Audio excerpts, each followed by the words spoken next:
டெல்லி நாடாளுமன்ற வளாகத்தில் தமிழ்நாடு எம்பிக்கள் கருப்பு சட்டை அணிந்து போராட்டத்தில் ஈடுபட்டு வருகின்றனர்.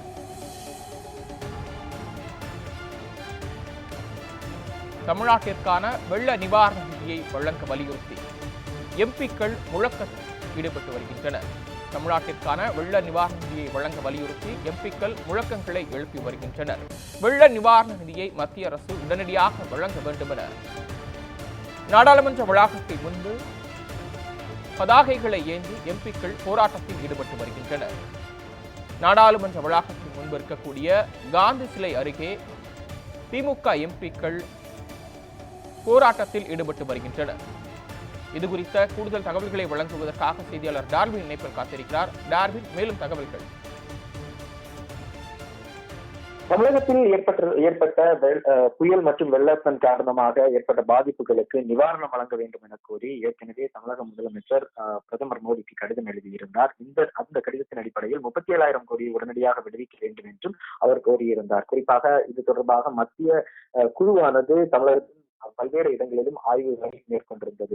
இதனையடுத்து இத்தனை மாதங்கள் கடந்தும் இதுவரைக்கும் இந்த வெள்ள நிவாரண நிதி என்பது மத்திய அரசால் வழங்கப்படவில்லை என்பதால் அது தொடர்பாக ஏற்கனவே எம்பிக்கள் மூலமாகவும் கடிதம் என்பது மத்திய அரசுக்கு வழங்கப்பட்டிருந்தது. ஆனால் இதற்கு இதுவரை எந்த பதிலும் இல்லை. இதனையடுத்துதான் நாடாளுமன்றத்தினுடைய பட்ஜெட் கூட்டத்தொடரின் போது இந்த விவகாரம் என்பது நாடாளுமன்றத்திற்குள்ளும் எதிரொலித்தது.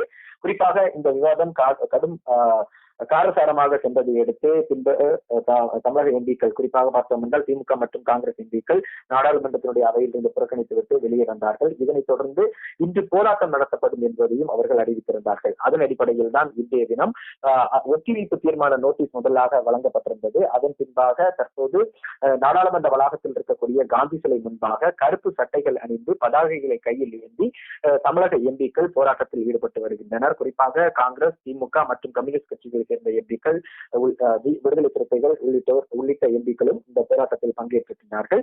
இந்த போராட்டத்தை பொறுத்த வரைக்கும் அவர்கள் வைத்திருக்கக்கூடிய அந்த பதாகைகளை பொறுத்த வரைக்கும் மத்திய அரசுக்கு எதிரான ஒரு வாசகங்களே அடங்கி இருக்கின்றன. குறிப்பாக பினான்சியல் இன்ஜஸ்டிஸ் என்று சொல்லக்கூடிய நிதிநிலையில் பாராபட்சம் என்பதை அவர்கள் வலியுறுத்தி தற்போது இந்த போராட்டத்தில் ஈடுபட்டிருக்கிறார்கள். அதே போன்று பாஜக அரசானது தங்களுடைய வரிப்பணத்தை எடுத்துக் கொள்கிறது, ஆனால் தங்களுக்கு திரும்ப வழங்க மறுக்கிறது என்பதையும் அவர்கள் முழக்கமாக எழுப்பி வருகிறார்கள்.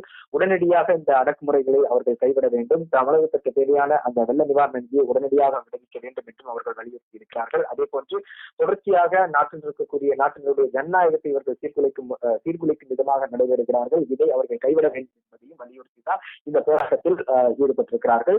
நாடாளுமன்ற வளாகத்தில் இருக்கக்கூடிய காந்தி சிலை முன்பாக இந்த போராட்டம் என்பது நடைபெற்று வருகிறது. தொடர்ச்சியாக மத்திய அரசுக்கு எதிரான முழக்கங்களை அவர்கள் எழுப்பி வருவது குறிப்பிடத்தக்கது. தாங்கள் வழங்கிய தகவல்களுக்கு நன்றி டார்வி. நிவாரண நிதியை வழங்கிடு, புறக்கணிக்க அண்ணாச்சி அமித்ஷா அண்ணாச்சி என்னாச்சு கொடுத்த வாக்குறுதி என்னாச்சு? வஞ்சிக்காதே தமிழகத்தை வஞ்சிக்காதே, பறிக்காதே மாநில உரிமைகளை பறிக்காதே, வழங்கிடு வெள்ள நிவாரண நிதியை வழங்கிடு, புறக்கணிக்க அண்ணாச்சி அமித்ஷா என்னாச்சு கொடுத்த வாக்குறுதி என்னாச்சு? வஞ்சிக்காதே தமிழகத்தை வஞ்சிக்காதே,